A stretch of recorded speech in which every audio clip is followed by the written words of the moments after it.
Welcome to Shukla D point. आप सभी का स्वागत है आपके अपने YouTube channel Shukla D point में। मैं शिवम शुक्ला आप सभी दोस्तों का हार्दिक स्वागत करता हूं। दोस्तों, आज के वीडियो में हम बात करेंगे बड़ा ही ज्वलंत मुद्दा और बहुत ही अच्छा टॉपिक, जो कि आज के युवाओं को इस टॉपिक को पढ़ के इससे कुछ सीख लेनी चाहिए और अपने आप को आत्महत्या से दूर रखना चाहिए।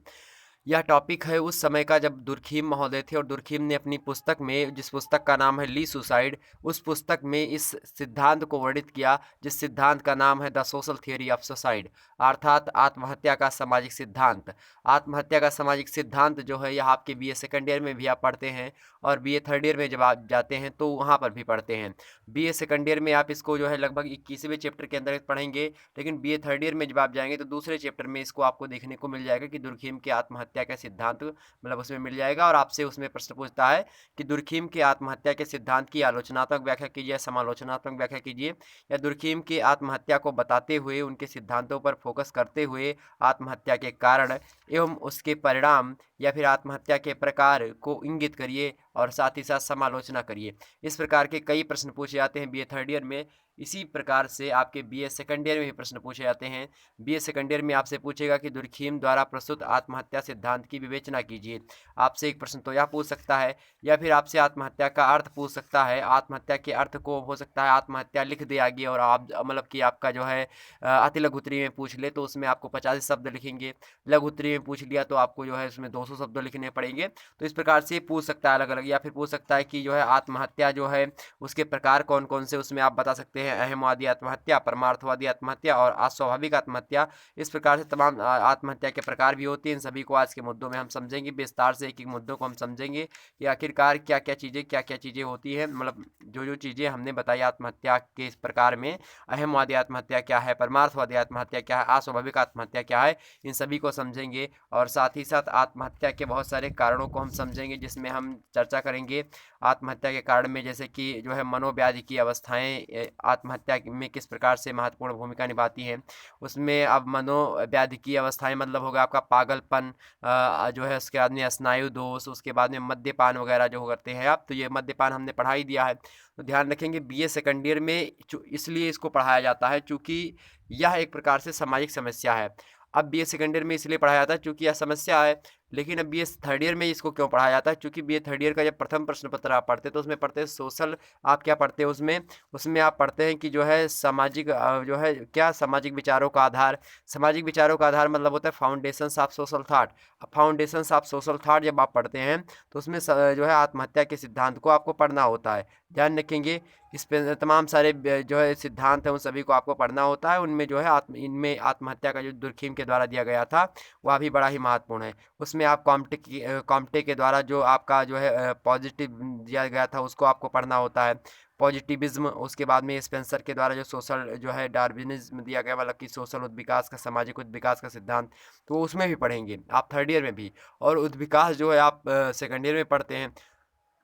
तो वहाँ पर जो सामाजिक आधार होते हैं, सामाजिक विचारों के आधार विद्वानों ने क्या क्या जो है सिद्धांत दिए, उन सभी सिद्धांतों को आप बीए थर्ड ईयर में पढ़ते हैं।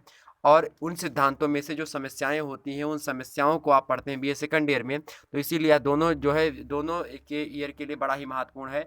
आप इसको जो है सेकंड ईयर और थर्ड ईयर दोनों में पढ़ सकते हैं। आज की वीडियो में दुर्खीम की आत्महत्या के सिद्धांत के समझते हुए उनकी अवधारणा, कारण, परिणाम एवं आलोचना को देखेंगे। आइए बात करते हैं दुर्खीम के आत्महत्या सिद्धांत की जो है व्याख्या किस प्रकार से। देखते हैं भैया दुर्खीम की आत्महत्या का सिद्धांत क्या था और किस प्रकार से दुर्खीम ने आत्महत्या को परिभाषित करा है। देखते हैं दुर्खीम का आत्महत्या सिद्धांत। उनकी प्रसिद्ध पुस्तक कौन सी थी? हमने आपको बता दी थी द सुसाइड। तो द सुसाइड इनकी जो है प्रसिद्ध पुस्तक है। इसी प्रकार से कहीं कहीं पे आपको ली सुसाइड मिलेगा, कहीं पर आपको द सुसाइड मिलेगा। ध्यान रखेंगे इसमें कोई दिक्कत नहीं, ली सुसाइड या फिर द सुसाइड मतलब कहीं कहीं पे आपको मिल जाएगी। तो इन्हीं पुस्तक में जो है इन्होंने वर्णन किया है, ध्यान रखेंगे। तो द सुसाइड में या फिर दी सुसाइड, ध्यान रखेंगे। तो दुर्खीम का जो आत्महत्या का सिद्धांत है इनकी प्रसिद्ध पुस्तक किसमें है? दी सुसाइड में व्यक्त किया गया है। दुर्खीम ने आत्महत्या को सामाजिक समस्या मान करके उस पर समाज शास्त्रीय दृष्टिकोण से अपने विचारों को क्या किया है? व्यक्त किया है। दुर्खीम समाज को आत्महत्या को प्रेरणा का स्रोत मानते हैं, अर्थात जो समाज होता है, जो मैकाइबर और पेज ने कहा था कि समाज जो होता है सामाजिक संबंधों का जाल होता है, और इन्हीं सामाजिक संबंधों में जब हेर फेर होता है फिर कुछ ऐसी प्रकार की घटनाएं होती हैं तो इन्हीं समाज के द्वारा इसी समाज के द्वारा, चूँकि समाज के जो संबंध होते हैं वो व्यक्तियों के द्वारा जुड़े होते हैं, और जो सामाजिक संबंध व्यक्तियों के द्वारा जुड़े होते हैं, तो उन्हीं व्यक्तियों में जब कोई किसी प्रकार के उनके संबंधों में हेर-फेर होता है, अदलाव-बदलाव होता है, या उनको ज़्यादा अनुकूलन करना पड़ता है, तो ऐसी स्थिति में क्या होता है, व्यक्ति आत्महत्या करने पर मजबूर हो जाता है। तो इसीलिए दुर्खिम महोदय ने मैकाइवर और पेज के विचारों को देखा कि अगर समाज जो होता है, सामाजिक संबंधों की व्यवस्था है, और संबंधों में ही जो है खटासपन आने से, या संबंधों में किसी प्रकार से गलत चीज़ें आने से ही आत्महत्या लोग करते हैं, तो क्यों ना हम इसको सामाजिक दृष्टि से देखें आत्महत्या को। और इसीलिए इसी को देखते हुए इन्होंने पुस्तक अपनी द सुसाइड में एक पूरा का पूरा सिद्धांत दे डाला। उस सिद्धांत का नाम है आत्महत्या का सिद्धांत। बड़े ही आसानी से समझेंगे, बहुत ही अच्छी भाषा में समझेंगे, आप तक एक एक बातों को मैं पहुंचाना चाहूँगा, और एक एक बातें आपके माइंड में घुस जाएंगी। मेरे प्यारे दोस्त, फटाफट से एक बार वीडियो को लाइक करेंगे और चैनल को सब्सक्राइब कर देंगे। चलिए बात करते हैं आगे। तो आत्महत्या को प्रेरणा का स्रोत इन्होंने क्या माना है, समाज को माना है, यानी समाज जो होता है उसके कारण से लोग व्यक्ति आत्महत्या करते हैं, अर्थात सामाजिक कारण सबसे महत्वपूर्ण भूमिका निभाता है किसमें, आत्महत्या में। यह बात किसने कही, यह बात कही आपके दुर्खिम महोदय ने। अब आपसे कभी कभी ऑब्जेक्टिव वालों, बहुत सारी यूनिवर्सिटीज में ऑब्जेक्टिव टाइप का आपके पेपर होता है, तो ऑब्जेक्टिव में पूछेगा कि आत्महत्या का सिद्धांत किसने दिया, किसने दिया भैया, दुर्खिम ने दिया। आत्महत्या का सिद्धांत दुर्खिम ने अपनी किस पुस्तक में दिया, तो किस में दिया, द सुसाइड में दिया। इतनी बात क्लियर हुई। दुर्खिम ने आत्महत्या के का सबसे प्रेरणा का स्रोत किसको माना है, तो आत्महत्या ने जो है, मतलब दुर्खिम ने आत्महत्या के जो प्रेरणा स्रोत माना है वह समाज को माना है। इस प्रकार से आपसे ऑब्जेक्टिव पूछेगा, तो आप अगर इस सिद्धांत को समझ लेंगे तो ऑब्जेक्टिव आप बना लेंगे, इसमें मुझे बताने की आवश्यकता नहीं है। हाँ, बीच बीच में जो प्रीवियस ईयर में पूछे गए होंगे उनको मैं बीच बीच में बताता चलूंगा। बात कर लें आगे हम। दुर्खिम के अनुसार समाज में कुछ ऐसी शक्तियाँ होती हैं जो मनुष्य को आत्महत्या करने के लिए क्या करती है, प्रेरणा देती है। तो समाज में कुछ ऐसी शक्तियाँ होती हैं जो मनुष्य को आत्महत्या करने की क्या देती हैं, प्रेरणा देती है, मतलब कि बढ़ावा देती है। यह सामूहिक शक्ति जो बढ़ावा देती है किसको, आत्महत्या को आगे बढ़ाने में, उसी को कहा गया यह सामूहिक शक्ति, यानी समाज की जो सामूहिक शक्ति है जो कि आत्महत्या को प्रेरणा देती है, उसी सामाजिक, मतलब वो सामूहिक शक्ति सामाजिक जीवन में की परिस्थितियों में से उत्पन्न होती है। जो ये सामाजिक ये जो सामूहिक शक्ति होती है, या किससे उत्पन्न होती है, या सामाजिक जीवन से उत्पन्न होती है। अर्थात आपका जो जीवन होता है, जो समाज का जीवन होता है, उसी समाज के जीवन से की परिस्थितियों से उत्पन्न होता है कौन, सामूहिक शक्ति, जो कि आत्महत्या को कौन क्या करता है, बढ़ाता है। सामूहिक शक्ति मतलब कि तमाम ऐसी शक्तियाँ जो कि आपको आत्महत्या के लिए प्रेरित करती हो, और समाज की शक्तियाँ हों।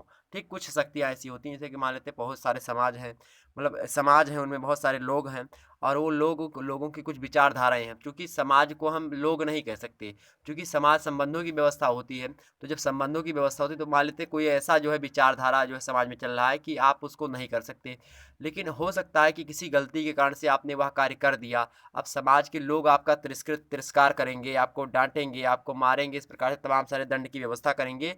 तो इसी बात को जो व्यक्ति नहीं सह पाता वह आत्महत्या कर लेता है, और जो सह लेता है वह समाज में जिंदा रहता है। इतनी बात क्लियर हुई। तो वही होती है आपकी सामूहिक शक्ति, और वही होती है सामाजिक जीवन में परिस्थितियों से उत्पन्न होती है। आत्महत्या व्यक्ति के व्याधिकीय जीवन का एक दुखद अध्याय है। व्याधिकीय मतलब कि होता है एक प्रकार से जब व्यक्ति के जीवन में बाधा आती है, उसी को हम व्याधिकीय जीवन कहते हैं। तो जब व्यक्ति का जो बाधा वाला समय चल रहा होता है, या कष्ट का समय चल रहा होता है, उसी को हम व्याधिकीय जीवन कहते हैं। उसका एक दुखद क्या होता है, अध्याय होता है कौन, आत्महत्या। तो आत्महत्या मात्र एक अध्याय होता है किसके सिलेबस का, तो व्याधिकीय जीवन का। व्याधिकीय जीवन बहुत बड़ी पहेली है, उसका एक भाग होता है क्या, उसके एक दुखद अध्याय होता है कौन, जैसे कि एक चैप्टर आप पढ़ रहे हैं, जैसे कि समाजशास्त्र में दुर्खिम का आत्महत्या का सिद्धांत।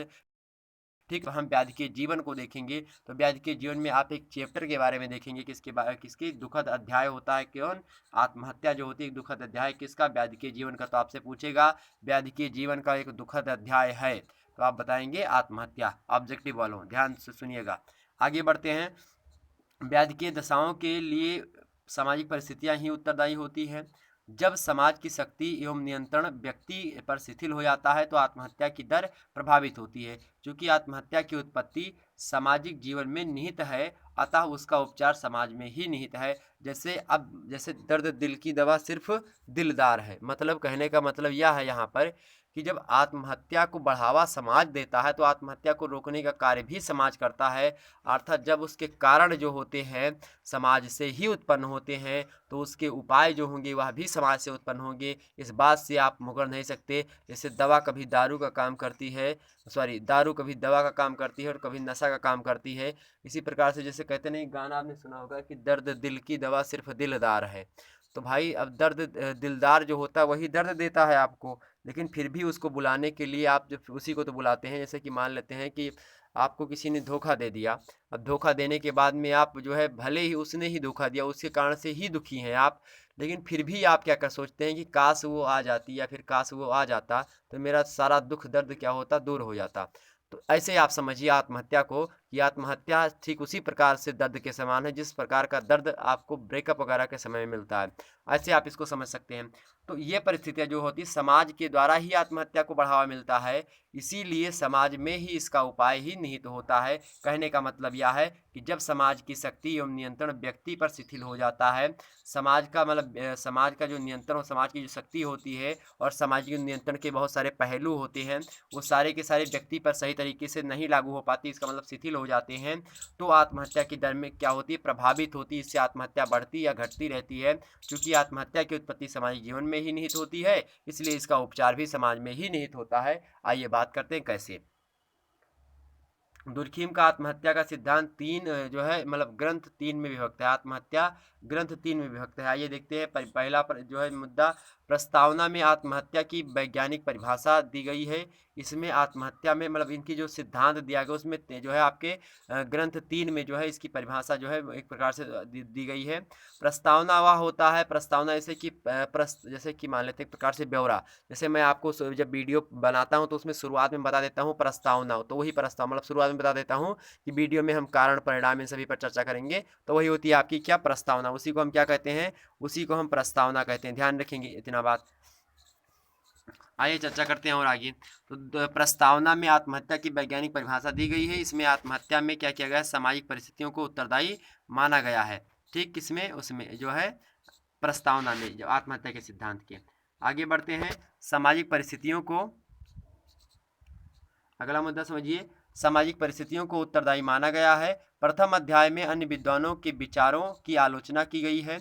दुर्खिम ने पागलपन, मद्यपान, अन्य मनोविकारों और प्राकृतिक पर्यावरण का आत्महत्या के साथ संबंध स्वीकार इस रूप में किया है कि ये सभी सामाजिक कारकों का उल्लेख करते हैं। इसी भाग में ही आत्महत्या के प्रकारों, अहंगवादी, परमार्थवादी एवं आदर्शहीन आत्महत्या का भी उल्लेख किया गया है। आत्महत्या के ये 3 प्रकार भिन्न प्रकार से मतलब भिन्न प्रकार के सामाजिक कारकों से संबंधित होते हैं। ग्रंथ के तीसरे भाग में 3 अध्याय हैं। इसमें आत्महत्या की सामाजिक प्रकृति का उल्लेख किया गया है। अंतिम अध्याय में कुछ व्यवहारिक परिणामों और समस्याओं पर प्रकाश डाला गया है। दुर्खिम की अगर मैं बात करूं, दुर्खिम के जो आत्महत्या का सिद्धांत है, इसको मतलब वैसे अगर मैं बात करूं, अगर दुर्खिम को आपने नहीं पढ़ा होगा तो आप तक अभी लोगों ने आत्महत्या के सिद्धांत को सही तरीके से मतलब आत्महत्या को ऐसे आप आम बोलचाल की भाषा में समझते रहे होंगे। ठीक, रोज आप आत्महत्या सुसाइड वगैरह सुनते रहेंगे, लेकिन इसका मतलब क्या होता है। सामान्य रूप से यह समझा जाता है मित्रों कि व्यक्ति की स्वयं प्रयासों के द्वारा जब घटित मृत्यु की होती है तब उसी को हम क्या कहते हैं, आत्महत्या कहते हैं। परंतु दुर्खिम जो हैं वह आत्महत्या के इस सामान्य अर्थ को नहीं मानते हैं। आप मतलब इन्होंने क्या माना है कि आत्महत्या की एक विशिष्ट परिभाषा दी है और विस्तृत परिभाषा दी है, और कहा कि आत्महत्या शब्द का प्रयोग ऐसे किसी भी मृत्यु के लिए किया जा सकता है जो कि स्वयं मृत्यु व्यक्ति के द्वारा की गई किसी सकारात्मक या नकारात्मक क्रिया का प्रत्यक्ष या अप्रत्यक्ष परिणाम होता है। आगे देखते हैं, और भी जो है इन्होंने परिभाषा दी है दुर्खिम महोदय ने, इसको भी समझ लेते हैं। हालांकि इन सभी मुद्दों को आप लोग एक से दो बार पढ़ेंगे, देखेंगे, उसके बाद में बिल्कुल रटने की आवश्यकता नहीं है, आपको बस समझ लेना है। दुर्खिम ने आत्महत्या को परिभाषित करते हुए कहा कि आत्महत्या शब्द मृत्यु की उन समस्त घटनाओं के लिए प्रयोग किया जाता है जो स्वयं मरने वाले की सकारात्मक या नकारात्मक क्रिया का प्रत्यक्ष या अप्रत्यक्ष परिणाम होता है, जिसके भावी परिणाम मृत्यु को वह जानता है। मतलब यह वह जानता है, जो व्यक्ति आत्महत्या करता है वह जानता है कि मेरी मृत्यु जो होगी वह निश्चित है, मेरी मृत्यु होगी। तो वह इसको जानता है और उसको जानते हुए भी वो अपने कारण से, चाहे सकारात्मक कारण हो यानी कि पॉजिटिव कारण हो और चाहे निगेटिव कारण हो, दोनों कारणों से वह व्यक्ति आत्महत्या करने के लिए मजबूर होता है। इस प्रकार से व्यक्ति के द्वारा की गई, अपने के मतलब खुद के द्वारा की गई मृत्यु, जो कि एक सकारात्मक और नकारात्मक दोनों हो सकती हैं, तो इस पर आधारित होती है, प्रत्यक्ष या अप्रत्यक्ष रूप से होती है। आगे बढ़ते हैं। दुर्खीम की इस परिभाषा से आत्महत्या की निम्नलिखित विशेषताएं स्पष्ट होती हैं। थोड़ी विशेषताओं को हम समझ लेते हैं कि दुर्खीम की जो आत्महत्या की जो है ये थी, मतलब आत्महत्या का सिद्धांत है, उसकी क्या क्या विशेषताएं हैं। आइए चर्चा करते हैं दुर्खीम की विशेषताओं को। वैसे अगर मैं बात करूं आत्महत्या की, तो आत्महत्या जो होती है व्यक्तिगत कारकों या कारणों की उपज नहीं होती है। आत्महत्या का सामाजिक तत्व या कारक में आप दुर्खीम ने बहुत सारी बातों को बताया है। आत्महत्या के सामाजिक सिद्धांत को भी इन्होंने इसमें जो है डिनोट करा है। तो आत्महत्या व्यक्तिगत कारण नहीं होती, एक प्रकार से सामाजिक कारण होती है, हमने आपको पहले ही बता दिया है। आइए बात करते हैं आगे कि इसकी जो है विशेषताएं कैसी होती। विशेषताओं को जब आप समझेंगे तो और अच्छे तरीके से दुर्खीम का आत्महत्या का सिद्धांत क्लियर होगा। ऐसी मृत्यु ऐसी मृत्यु को ही आत्महत्या कहा जाएगा मेरे प्यारे दोस्तों, जो स्वयं मरने वाले की क्रिया का परिणाम होता है। अर्थात मरने वाले की जो क्रिया होती है, वह उसकी जो मरा है व्यक्ति, उसके स्वतः के द्वारा की गई क्रिया को ही हम क्या कहते हैं, उसी को ही हम आत्महत्या कह सकते हैं। ठीक, आत्महत्या में व्यक्ति स्वयं ही अपने जीवन को समाप्त करता है, आत्महत्या करता है, और मृत्यु उसी क्रिया का क्या होती है, परिणाम होती है। जो आत्महत्या एक प्रकार से क्रिया है, और आत्महत्या क्रिया के तदुपरांत उसका परिणाम क्या होता है, मृत्यु। यह व्यक्ति वह जानता है, जो व्यक्ति आत्महत्या करता है। यह क्रिया सकारात्मक एवं नकारात्मक दोनों हो सकती है, आप बता सकते हैं। यह पॉजिटिव भी हो सकती है और नेगेटिव भी हो सकती है। आगे देखते हैं। आत्महत्या में व्यक्ति इच्छापूर्वक सोच विचार कर आत्मघात करता है, मतलब कि अपनी इच्छा से करता है और खूब सोच विचार लेता है कि अब जो है उसका समाज में कोई अस्तित्व नहीं है, समाज में उसको जो है लज्जा, लोक लाज और इन सभी के अलावा और कुछ भी नहीं मिलेगा। तो वह व्यक्ति क्या करता है, वह व्यक्ति आत्महत्या के लिए मजबूर हो जाता है, और इस प्रकार से वह आत्महत्या बहुत ही सोच विचार करके अपनी इच्छा से जो है अपने आप को मारता है, फिर करता है इस प्रकार से। और वह अपनी क्रिया के परिणाम को जानता है। अनजाने अथवा धोखे में मर जाना आत्महत्या नहीं होता। अर्थात अगर अनजाने में आप छत पे खड़े हैं और गिर जाएं वहीं से अचानक में और आपकी मृत्यु हो जाए, तो उसको आत्महत्या नहीं कहेंगे। लेकिन आप सोच विचार करके इसी उद्देश्य को कि हाँ मेरा समाज में कोई अस्तित्व नहीं है, अब मेरा जो है मेरे घर में कोई अस्तित्व नहीं है, या फिर कहीं पर कोई अस्तित्व नहीं है, मेरा जीना अब जो है उचित नहीं है, तो आप अगर कूद करके छत पर से जान देते हैं तो वह आत्महत्या कही जाएगी। अगर आप जो है अचानक में गिर करके मर जाते हैं तो आप वह आत्महत्या नहीं कही जाएगी। मतलब सोच विचार करके किया गया कार्य, सोच विचार करके मरना ही क्या कहलाता है, आत्महत्या कहलाता है, इच्छापूर्वक अपनी। आगे देखते हैं। आत्महत्या करने वाले व्यक्ति अपनी क्रिया के परिणामों को अच्छी तरह जानता है। वह यह भी जानता है कि वह जो कुछ कर रहा है उसका निश्चित परिणाम क्या होता है, मृत्यु है। उसको पता होता है कि छत से कूदेंगे तो हम मर जाएंगे, लेकिन वह मरने के लिए ही कूदता है। वह नदी में कूदता है, मरने के लिए ही कूदता है। फांसी लगाता है, मरने के लिए ही लगाता है। तो यह निश्चित होता है कि हाँ वह व्यक्ति मरेगा, वह खुद जानता है, और अपनी इच्छा के अनुसार ये सब परिणाम जानने के पश्चात भी वह जो है मरने के लिए जब तत्पर हो जाता है या फिर मर जाता है, तो उसी को हम आत्महत्या कहते हैं।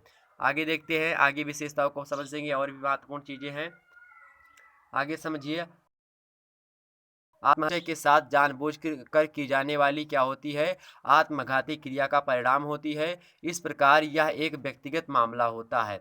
किंतु दुर्खीम ने आत्महत्या को सामाजिक तथ्य के रूप में प्रकट किया है। आत्महत्या की घटनाओं को विशिष्ट समाज में एक निश्चित अवधि के अंदर एक समग्रता के रूप में देखता है। संक्षेप में दुर्खीम ने आत्महत्या को वैज्ञानिक रूप से सामूहिक तथ्य के रूप में समझाने का क्या किया है, प्रयास किया है। किसी विशिष्ट व्यक्ति द्वारा की गई आत्महत्या एक मनोवैज्ञानिक तथ्य है, किंतु जब संपूर्ण समूह में होने वाली आत्महत्याओं की वार्षिक घटनाओं की स्थिर प्रकृति की व्याख्या की जाती है, तो यह एक सामाजिक तथ्य है।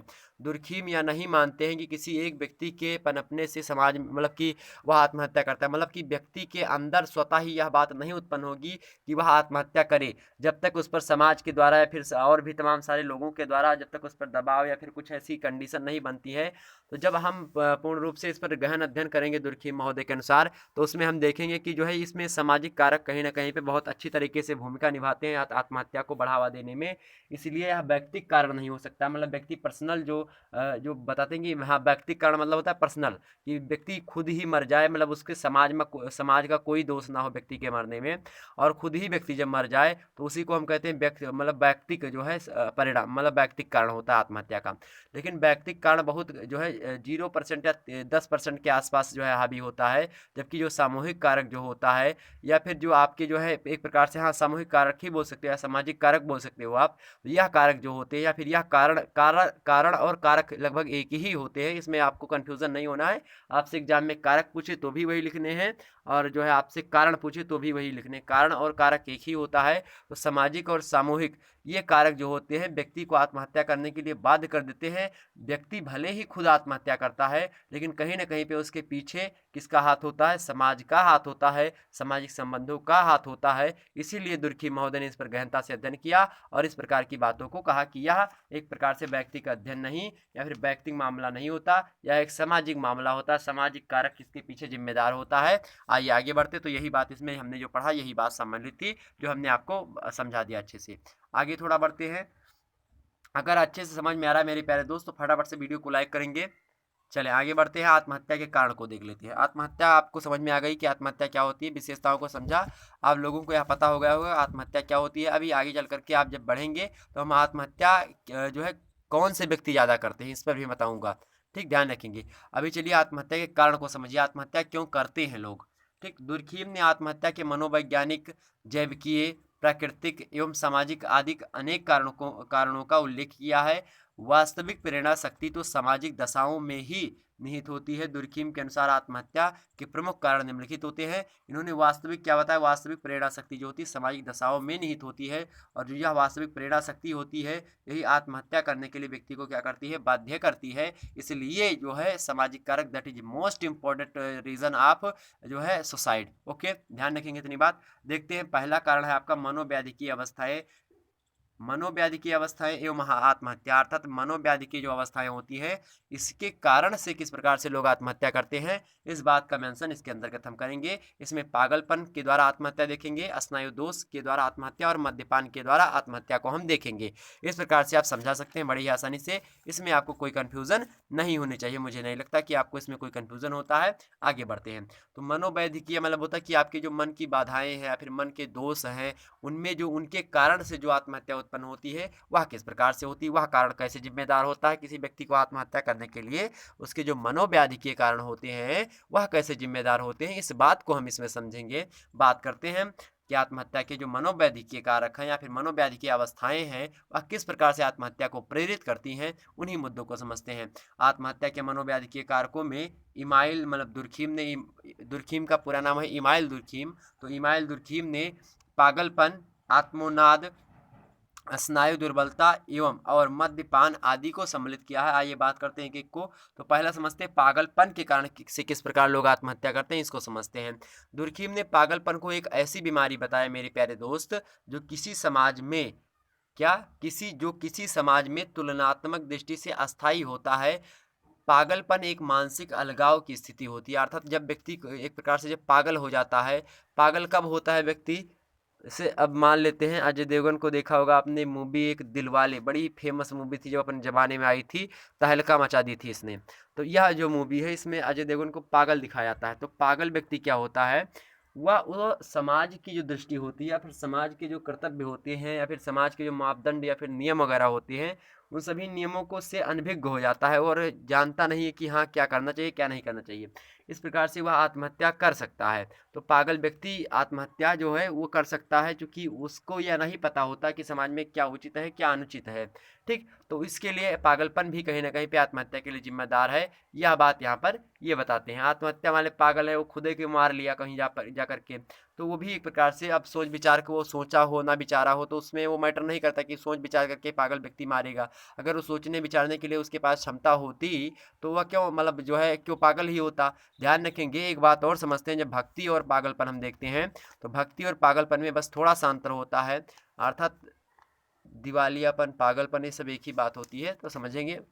चलिए, तो पागलपन समझते हैं वो खुद ही अपने आप को मार लेता है, कभी कभी ऐसे व्यक्ति होते हैं, तो उसी को हम कहते हैं पागलपन। जो होते हैं एक मानसिक अलगाव होता है। इसकी स्थिति में क्या होता है, व्यक्ति आत्महत्या करने पर कभी कभी मजबूर नहीं, वो वो जानते नहीं कि हम आत्महत्या करते हैं, क्या होता है क्या नहीं होता, तो अपने आप को कर लेता, तो वही होता है। आगे देखते हैं स्नायु दोष और आत्महत्या। स्नायु दोष जो होता है एक मानसिक व्याधि होती है। मानसिक विकृतियों की अवस्थाओं को स्नायु दोष कहा जाता है। जब स्नायु तंत्र पर गहरी चोट लगती है या कोई कठोर मानसिक पीड़ा होती है तो कष्ट का अनुभव व्यक्ति करते हैं, और स्नायु दोष का जो रोगी होता है छोटी छोटी घटनाओं पर जो होता है उत्तेजित हो जाता है और कष्ट का अनुभव करता है। इसी प्रकार सामान्य घटना से भी वह अत्यधिक जो होता है आनंदित हो सकती है, किंतु आत्महत्या इसका आवश्यक परिणाम नहीं होता है।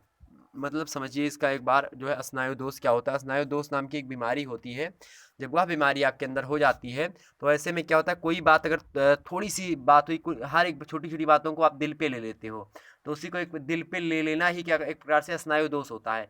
अब आपसे कोई बात हुई, आपसे मान लेते हैं कि इसमें जब कोई आपके जो कठोर पीड़ा आपके हृदय पर या आपके दिल पर कोई चोट करारी पहुंचती है, तो आप आत्महत्या करने के लिए क्षणिक मतलब थोड़ी थोड़ी बातों पर जो है तुरंत अग्रसर हो जाते हैं, उत्तेजित हो जाते हैं कि अब या तो मार देंगे या तो मर जाएंगे, या फिर किसी ने छोड़ के आपको चला गया, या फिर कोई छोड़ के चली गई। तो इस कंडीशन में क्या होता है, आप आत्महत्या कर लेते हैं। यही होता है स्नायु दोष के कारण से। समझ में आई बात। तो स्नायु दोष जिसका जो है उसमें बीमारी पाई जाती है तो वह व्यक्ति जल्दी ही आत्महत्या करने के लिए प्रेरित हो जाता है। उसके अंदर जो सामाजिक सांस्कृतिक इत्यादि विचार होते हैं वह विचार खत्म हो जाते हैं, और उसके दिमाग में केवल वही बातें घूमती रहती है जो मतलब कहा उसने कि अब आज के बाद में मेरे पास तुम फ़ोन मत करना। जब उसने कह दिया कि आज के बाद में तुम मेरे पास फ़ोन मत करना, तो इस कंडीशन में वो उसी बात क्यों कहा इसने ऐसा कि मेरे पास फ़ोन मत करना, आखिरकार क्या हो गया इसको, क्या यही सब सोचता रहता। फिर एक बात क्या करता है, हो सकता है कुल्हाड़ी से अपनी गले काट ले, हो सकता है फांसी लगा ले, या फिर हो सकता है अपना अपनी नसें काट ले। आज आजकल तो नस फेमस हो गई ना। तो ये होता है एक प्रकार से स्नायु दोष। समझ में आई बात। आगे बढ़ते हैं। मद्यपान। मद्यपान आप समझ होगा, हमने हमने मद्यपान को आपको अच्छे तरीके से समझा दिया था कि मद्यपान क्या होता है। इसको समझिए। मद्यपान के कारण से आत्महत्या को बढ़ावा मिलता है, इसको भी समझ लेते हैं। मद्यपान उस स्थिति को कहते हैं जब व्यक्ति क्या होता है, एक जो है लिमिट से बाहर जब कोई मतलब कि दारू वगैरह पीने लगता है तो उसी को हम मद्यपान कहते हैं।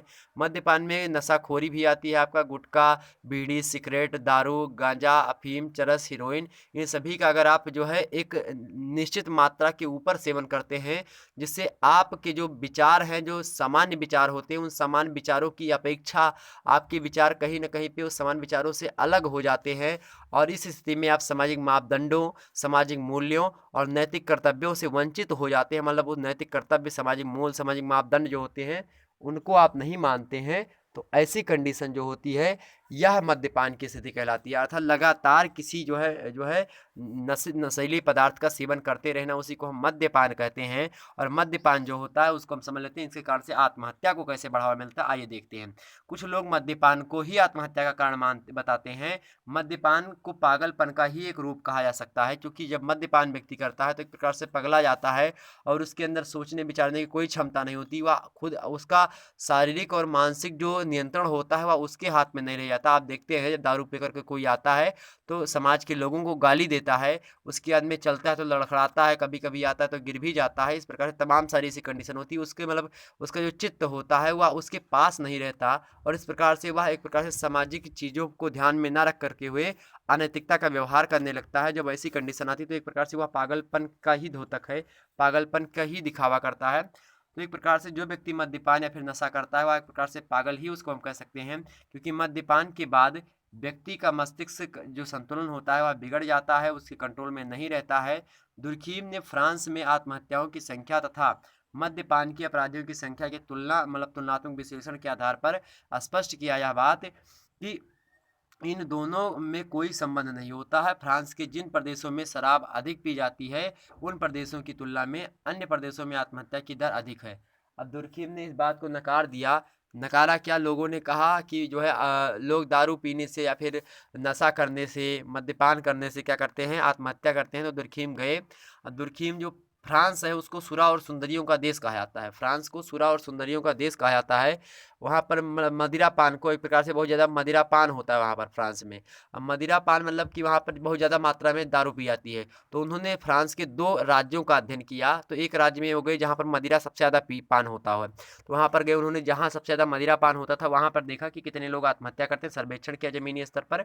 उसके बाद में उन्होंने फ्रांस के ही एक स्थान पर गए जहाँ पर लोग दारू वगैरह नहीं पीते थे, वहाँ पर गए तो वहाँ पर उन्होंने अध्ययन किया। तो जहाँ पर दारू पी रहे थे लोग वहाँ पर जो है आत्महत्या करने की संख्या कम मिली, और जहाँ पर लोग दारू नहीं पी रहे थे वहाँ पर आत्महत्या के जो है क्षेत्र में क्या मिली, आत्महत्या के जो है केस ज़्यादा मिले। तो जहाँ पर दारू पी रहे थे लोग वहाँ पर कम मिला, जहाँ पर दारू लोग नहीं पी रहे थे वहाँ पर केस जो है आपका ज़्यादा मिला। तो इस प्रकार से उन्होंने कहा कि आत्महत्या को भी हम जो है ऐसा नहीं कह सकते कि आत्महत्या जो होती है वह एक महत्वपूर्ण भूमिका निभाती है, मतलब सॉरी दारू मतलब मद्यपान जो होता है आत्महत्या में एक महत्वपूर्ण भूमिका उतना नहीं निभा पाता। तो इस बात को खारिज कर देते हैं कौन, कौन खारिज कर देते हैं, दुर्खिम, यानी इमाइल दुर्खिम ने अपने जो है मतलब पूर्ण रूप से सर्वेक्षण किया, विश्लेषण किया, उसके बाद आगे देखते हैं अगला कारण। दूसरा ये तो था आपका जो है कौन सा कारण, ये था मनोवैद्यकीय अवस्थाएं, अवस्थाओं के कारण आत्महत्या को कैसे बढ़ावा मिलता है। दूसरा कारण होता है मनोजैविकीय कारण। मनोजैविकीय कारण क्या होता है इसको समझते हैं, इसके कारण से आत्महत्या को कैसे बढ़ावा मिलता है ये समझते हैं। इसमें प्रजातीय विविधता होती है, पैतृकता के में और तमाम सारी चीज़ें होती हैं जो कि आत्महत्या को कहीं ना कहीं बढ़ावा देती है, आइए उसको भी समझ लेते हैं। तो मनोजैविकीय कारण एवं आत्महत्या किस लिए, मतलब कैसे आत्महत्या को बढ़ावा मिलता है। आत्महत्या के असामाजिक कारकों में मानसिक व्याधिकाओं के अतिरिक्त असामाजिक कारक हैं। ये सब आत्महत्या के जो असामाजिक कारक हैं वो मैं बता रहा हूँ, मानववैद्यकीय कारक ये सब आपके मन के अंदर की उपज हैं। और चूंकि दुर्खिम महोदय जो हैं वह सामाजिक तत्वों को अधिक महत्वपूर्ण देते हैं, इसलिए जब भी आप जो है यहाँ पर अभी हम पढ़ रहे हैं किसके बारे में, अभी आप जो है पढ़ रहे हैं कि व्यक्ति के अंदर की जो मनोव्याधि की अर्थात जो मन की अवस्थाएं होती हैं, व्यक्ति जो पागलपन होगा वह उसके पर्सनल यानी व्यक्ति का उसका जो है होगा, चीज़ें होंगी। व्यक्ति में स्नायु दोष उसके व्यक्तिक चीज़ मतलब पर्सनल होगा, मद्यपान पर्सनल है। इसी प्रकार से जब मनोजैविक कारक देखेंगे तो यह भी पर्सनल कहीं ना कहीं पे होगा। ध्यान रखेंगे इतनी बात, सामूहिक कारक जो या सामाजिक कारक जो होता है यह बताया है किसने, दुर्खिम ने। तो इन सभी बातों को दुर्खिम कहीं ना कहीं पे कम मानते हैं आत्महत्या को, और जो अब उन्होंने बताया सामाजिक कारक उसको अधिक मानते हैं। अभी हम समझेंगे आगे। तो मनोजैविक कारक एवं आत्महत्या, आत्महत्या के असामाजिक कारकों में मानसिक व्याधियों के अतिरिक्त कुछ सामान्य मानसिक अवस्थाएं भी होती हैं, महत्वपूर्ण होती हैं, जो कि आत्महत्या को बढ़ावा देती हैं। मनुष्य की मानसिक एवं शारीरिक रचना ही ऐसी हो सकती है कि वह आत्महत्या की प्रवृत्ति को प्रोत्साहन दे। विशुद्ध मनोवैज्ञानिक अवस्थाएं और पैतृकता से प्राप्त गुण ही क्या होते हैं, आत्महत्या के लिए उत्तरदायी होते हैं। कुछ लोग प्रजातीय विशेषताओं को ही आत्महत्या में सम्मिलित करते हैं, और विशिष्ट प्रजातियों में आत्महत्या के प्रति एक निश्चित झुकाव पाया जाता है। ये कारक निम्नलिखित होते हैं, आइए देखते हैं कौन कौन से होते हैं। प्रजातीय एवं आत्महत्या, प्रजातीय एवं आत्महत्या, अधिकांश विद्वान प्रजातीय लक्षणों से आत्महत्या का संबंध स्थापित करते हैं, किंतु दुर्खिम इसे स्वीकार नहीं करते। कुछ लोग समझते हैं कि प्रजाति विविधता के आधार पर मान लेते हैं किसी समाज में, एक बार उदाहरण के माध्यम से हम समझेंगे, किसी समाज में कोई गोरे जो है चमड़ी वाला लोग रहता है, किसी में काली चमड़ी वाला। अब एक ही समाज है, उसी में दो प्रकार के व्यक्ति रह रहे हैं, तो मान लेते हैं जो गोरी चमड़ी वाले हैं उनकी संख्या 100 है, मतलब उनकी संख्या जो है 80 है, और जो काली चमड़ी वाले हैं उनकी संख्या जो है 20 है। अब ऐसी स्थिति में क्या होगा, उसमें प्रजाति विभेद होगा, अर्थात जो गोरी चमड़ी वाला होगा वो मंगोलॉइड या फिर ऐसे प्रजाति अमेरिकन प्रजाति का होगा, ऑस्ट्रेलियन प्रजाति का होगा। लेकिन जो आपका काली चमड़ी वाला होगा वह आपका कौन सा प्रजाति होगा, वह आपका होगा, आपका जो है जो दक्षिणी प्रजातियाँ होती हैं अर्थात अफ्रीकन प्रजाति होती है, तो वह अफ्रीकन प्रजाति होगी। अब चूंकि होगा वह काला है वह गोरा है, इसके हिसाब पर आप अमेरिका में गोरे कालों का भेद देख सकते हैं। आप दक्षिण अफ्रीका में जाएंगे जहाँ पे महात्मा गांधी जी ने जाकर के इस भेद को समाप्त किया था, तो वहाँ पर आप देख सकते थे इसको। तो इस प्रकार से प्रजातीय भेद जो होता है तो कहीं ना कहीं पे जो काले लोग होते हैं उनको नीचा रखा जाता है, जो गोरे लोग होते हैं उनको नीचा रखते हैं, कहते तुम्हारे पास बुद्धि कम है, शरीर बहुत ज़्यादा हाथी ऐसे पा गए हो। तो इस प्रकार से उनके तमाम प्रकार से तिरस्कृत करते हैं लोग, तो वो कहीं ना कहीं पे एक प्रकार से अपने मन में उनके मन में गलानी होती है। तो ऐसे भी कुछ केस आए हैं जो कि गोरे और काले के विभेद के हिसाब से भी आत्महत्या की गई है। यह मुद्दा यहाँ पर जो सबसे महत्वपूर्ण ये चीज़ें बताई इन्होंने, लोगों ने बताया, लेकिन इसको जो है किसने नकार दिया, दुर्खिम ने इसको नकार दिया। आगे बढ़ते हैं, पैतृकता एवं आत्महत्या। पैतृकता मतलब क्या होता है, आत्महत्या इससे कैसे होती है इसको देख लेते हैं। दुर्खिम के अनुसार आत्महत्या पैतृक नहीं होती है, बल्कि आत्महत्या की प्रवृत्ति क्या होती है, प्रवृत्ति पैतृक है जो आत्महत्या की प्रेरणा दे सकती है, मजबूर नहीं कर सकती। अर्थात पैतृकता जो होती है मजबूर नहीं करती। हो सकता है एक आध कंडीशन या ऐसी भी कुछ कंडीशन आ जाए जिससे पैतृकता के कारण से आत्महत्या को बढ़ावा मिले, ऐसा दुर्खिम मान लेते हैं, लेकिन पूर्ण रूप से इससे सहमत नहीं है। अतः इस आधार पर आत्महत्या की व्याख्या नहीं की जा सकती। पैतृक गुण हो या प्रजातीय लक्षण, आत्महत्या के लिए ये वे सामाजिक परिस्थितियों के संदर्भ के में भी उत्तरदायी हो सकते हैं। ध्यान रखेंगे इतनी बात, तो ये सामाजिक कारकों में भी उत्तरदायी हो सकते हैं। इसीलिए दुर्खीम ने इस पर थोड़ा बहुत ध्यान दिया कि हाँ चलो ठीक है, इतनी बातें ठीक है, हो सकता है एक आध केस आ जाएं, 100 में से एक आध केस 2 केस आ जाएंगे इससे, लेकिन पूर्ण रूप से यह व्याख्या नहीं कर पाता है, इसलिए इसको भी खारिज किया। पैतृकता मतलब होता है कि कहाँ इनके जो है पितवंशी या फिर किस प्रकार से सारी चीज़ें होती हैं, उसकी पैतृकता या फिर आनुवंशिकता जो होती है उसके कारण से कुछ प्रकार से आवश्यकता मतलब आत्महत्या लोग करते हैं।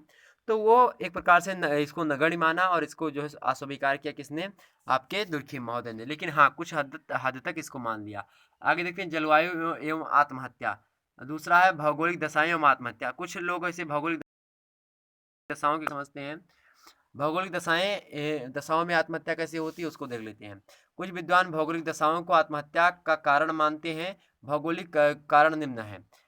पहला देखते हैं जलवायु तथा आत्महत्या। जो है मेरी सेल के अनुसार समशीतोष्ण जलवायु में आत्महत्या अधिक होती है, किंतु दुर्खीम ने जलवायु को नहीं बल्कि यहाँ की विकसित सभ्यता को आत्महत्या का कारण बताया है। दुर्खीम ने जलवायु में आत्महत्या के जो है कारणात्मक संबंध को नहीं माना है। आत्महत्या की दर का कम या अधिक होना वास्तव में सामाजिक कारकों का परिणाम होता है। लेकिन कुछ विद्वान ऐसे हैं जो कि यह मानते हैं कि लोगों ने क्या माना कि आत्महत्या की दर जो होती है सर्दियों की तुलना में गर्मियों में अधिक महत्व होती है। इसी प्रकार से उन्होंने अलग अलग चीज़ों को बताया। अभी हम समझेंगे दुर्खीम ने इस पर क्या अपने मत दिए हैं। दुर्खीम का हम अलग मत हमने इसको इंक्लूड करा है स्लाइड में, तो उसको हम बता देंगे आपको। ठीक, ध्यान रखेंगे इतनी बात। दुर्खीम जो है समाज में घटित होने वाली आत्महत्या की दर की व्याख्या केवल समाज शास्त्रीय आधारों पर ही की जा सकती है। दुर्खीम ने यह चीजें बताई। एक निश्चित समय पर समाज का नैतिक संगठन ऐच्छिक मृत्युओं के लिए अनुकूल परिस्थिति उत्पन्न करता है, अतः प्रत्येक व्यक्ति अपने ऊपर विशेष शक्ति की मात्रा के लिए हुए एक सामूहिक शक्ति का दबाव अनुभव करता है और जो कि उसे आत्महत्या के लिए करने के लिए बाध्य कर देता है। यह बताया दुर्खीम ने। लेकिन यहाँ पर लोग विद्वानों ने, बहुत सारे विद्वान हैं, उन्होंने अलग अलग प्रकार से सारी चीज़ें बताई। तो उसमें एक होता है भौगोलिक दशाएं। अब मोरिसिल ने बताया ये सारी चीज़ें। मोरिसिल ने क्या बताया? मोरिसिल ने कहा कि समशीतोष्ण जलवायु में आत्महत्या अधिक होती है। समशीतोष्ण मतलब होता है जहाँ पर कुछ मात्रा में शीत कटिबंध होता है, वहाँ पर जो है समशीतोष्ण कटिबंध होता है, वहाँ के लोग आत्महत्या क्या करते हैं, ज़्यादा करते हैं कहीं। लेकिन यहाँ पर जो दुर्खीम ने इन सभी को क्या माना, खारिज कर दिया। आगे बढ़ते हैं। अगला मुद्दा है आपका, दूसरा कारण हो सकता है मौसमी तापमान एवं आत्महत्या। सामान्यतः अंधकार पूर्ण रात्रि, कम तापक्रम यानी कम ताप मतलब ठंडी हो, या फिर अंधकार पूर्ण रात्रि मतलब अंधकार ज़्यादा हो, गर्मी हो, मतलब कम तापक्रम हो, मतलब एक प्रकार से ठंडी का महीना हो, अधिक नमी हो, आत्महत्या को ये सब प्रेरित करते हैं। मतलब जो है बहुत ज़्यादा अंधेरी रात होगी तो आत्महत्या को बढ़ावा मिलेगा। कम तापक्रम होगा मतलब तापमान कम होगा तो आत्महत्या मतलब ठंडी का महीना। ठीक इसी प्रकार से अधिक नमी आत्महत्या को प्रेरित करती है। मॉन्टेस्क्यू के अनुसार ठंडे क्षेत्रों एवं पतझड़ के मौसम में सर्वाधिक आत्महत्याएं होती हैं। तो पतझड़, सावन, बसंत, बहार, एक वर्ष में मौसम चार, पांचवा मौसम प्यार का, और इसी प्यार में जब वार हो जाता है कोई तो आत्महत्या करने के लिए व्यक्ति बाध्य हो जाता है। इसलिए पतझड़ में क्या होता है, आत्महत्या के लिए लोग प्रेरित होते हैं। किसने कहा इस बात को? इसने कहा मॉन्टेस्क्यू ने।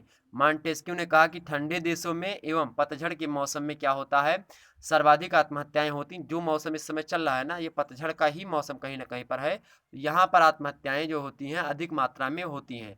ध्यान रखें इस समय जो है ठंडे प्रदेश होती है वहाँ पर और अधिक मात्रा में ठंडी होती है, लेकिन इंडिया में यही समय पर पतझड़ आ जाता है बसंत पंचमी के बाद से। तो एक प्रकार से क्या हो गया, यहाँ पर आत्महत्याएं ज़्यादा होती हैं। किसने माना? मॉन्टेस्क्यू ने माना। दुर्खीम के अनुसार आत्महत्या तब अधिक होती है जब मधुर मौसम हो। क्या हो? जब मधुर मौसम हो। दुर्खीम ने कहा कि क्या होता है, आत्महत्या अधिक तब होती है जब मधुर मौसम हो एवं प्रकृति सर्वाधिक मुस्कुराती हो। अर्थात जब बसंत का ऋतु होता है, यही मौसम जो है उसी को हम बोल सकते हैं आत्महत्या, क्योंकि इसमें बहुत सारी ऐसी घटनाएं होती हैं जो कि आपको बाध्य करती हैं। हो सकता है कि फरवरी का महीना चल रहा होता है, उसमें जो तमाम सारे डे वगैरह आते हैं, उसमें हो सकता है आपका कुछ सिस्टम अलग चला गया हो, या फिर इस प्रकार से कोई चीज़ें हो सकती हैं, तो इससे आत्महत्या को प्रेरणा मिलती है। इसलिए दुर्खीम वगैरह बहुत बच करके सारी बातों को बताया और कहा कि जो है आत्महत्या जो होती है वह किस में होती है, जब मधुर मौसम होता है। मधुर मौसम कैसा मौसम, मतलब यही मौसम मधुर की, आधा ठंडी आधा गर्मी, ओहो पतझड़, पतझड़, सावन, बसंत, बहार, पत्ते गिर रहे हैं, उसमें कलियां लग रही हैं, नए नए पुष्प खिल रहे हैं, इस प्रकार की जब वातावरण होता है तो उसमें आत्महत्या अधिक मात्रा में होती है, ऐसा मानते हैं दुर्खीम महोदय। ठीक, आगे बढ़ते हैं। और भी मुद्दों को हम समझते हैं, क्योंकि मनुष्य सुख से मरना चाहता है। मनुष्य क्या करता है? सुख से मरना चाहता है। दुर्खिम के अनुसार सर्वाधिक आत्महत्याएं ग्रीष्म ऋतु में होती हैं। ठंडे देशों में गर्मी का मौसम सुहावना होता है। तो ठंडे देशों में गर्मी का मौसम सुहावना होता है, और जो हम भारत जैसे कंट्रीज में जो बसंत का ऋतु होती है, ये सबसे सुहावनी होती है। तो बसंत जो होता है ऋतुओं का राजा होता है, इसलिए बसंत ऋतु में बहुत ज़्यादा आत्महत्याएं आप इंडिया में देखने को पाएंगे। आगे बढ़ते हैं। सामाजिक क्रिया का वास्तविक आधार। अगला सामाजिक क्रिया का वास्तविक आधार, ये क्या होता है? समझिए इसको। दुर्खिम के अनुसार तापक्रम एवं मौसम सामाजिक क्रिया की मात्रा को प्रभावित करते हैं, और सामाजिक क्रिया में होने वाला परिवर्तन वास्तव में आत्महत्या की दर में अंतर के लिए उत्तरदायी होता है।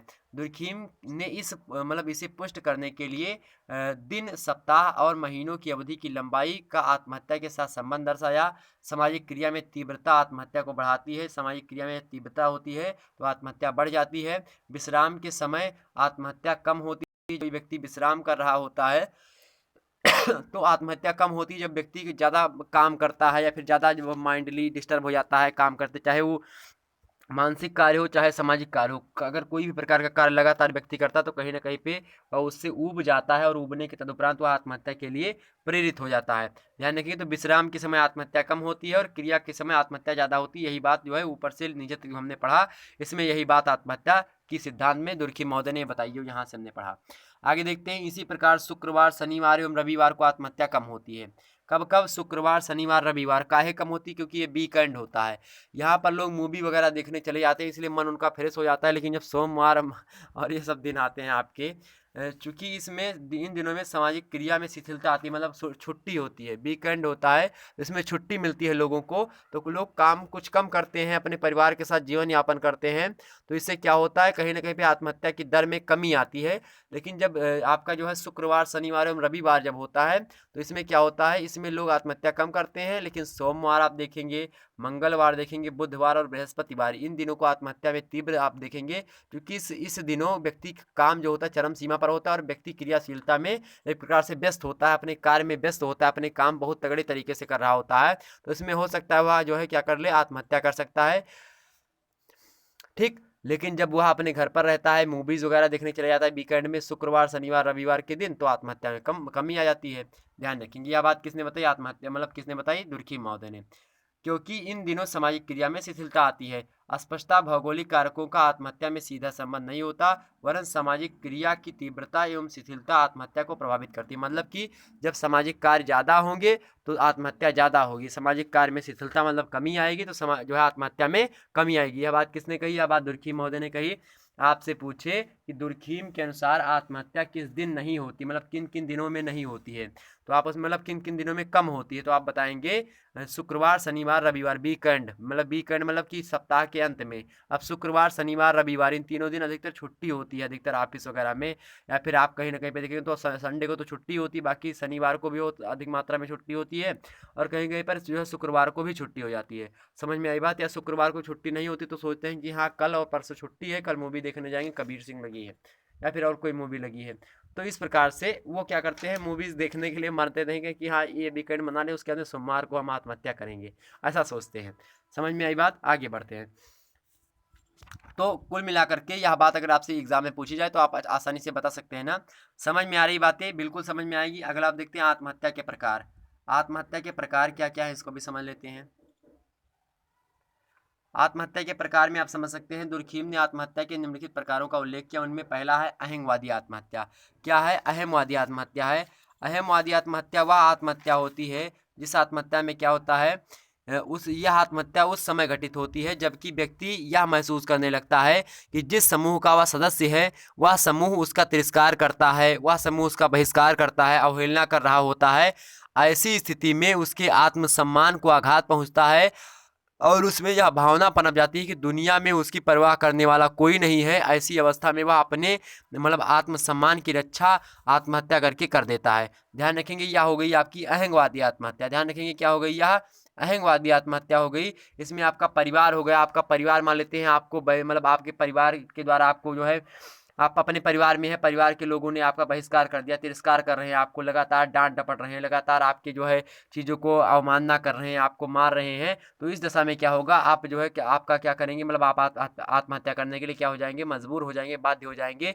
तो एक प्रकार से यह पारिवारिक कारक होगा, चूंकि परिवार जो होता है समाज की सबसे महत्वपूर्ण इकाई होती है, समाज की प्रथम इकाई होती परिवार। और जो परिवार नामक समूह क्या होता है, परिवार नामक समूह जो कि संस्था जो है विवाह नामक संस्था के द्वारा बना होता है, तो विवाह नामक संस्था के द्वारा बना परिवार समूह में रह रहे व्यक्ति को जब बहिष्कारित कर दिया जाता है, उसको भगा दिया जाता है, घर से मारा पीटा जाता है, तो ऐसी स्थिति में बच्चा क्या करता है, आत्महत्या करने के लिए बाध्य हो जाता है। तो इस प्रकार से सारी चीज़ समझिए।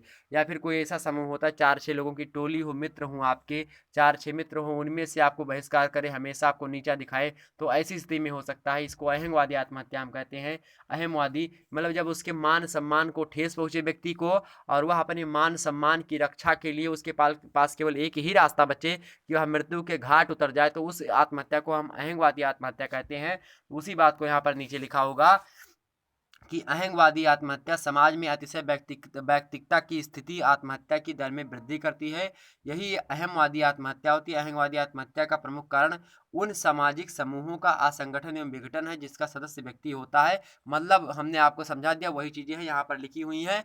अब मैंने समझा दिया, इसको अपनी भाषा में आप लोग लिख दीजिएगा, किताबी भाषा में आप इस प्रकार से इसको देख सकते हैं।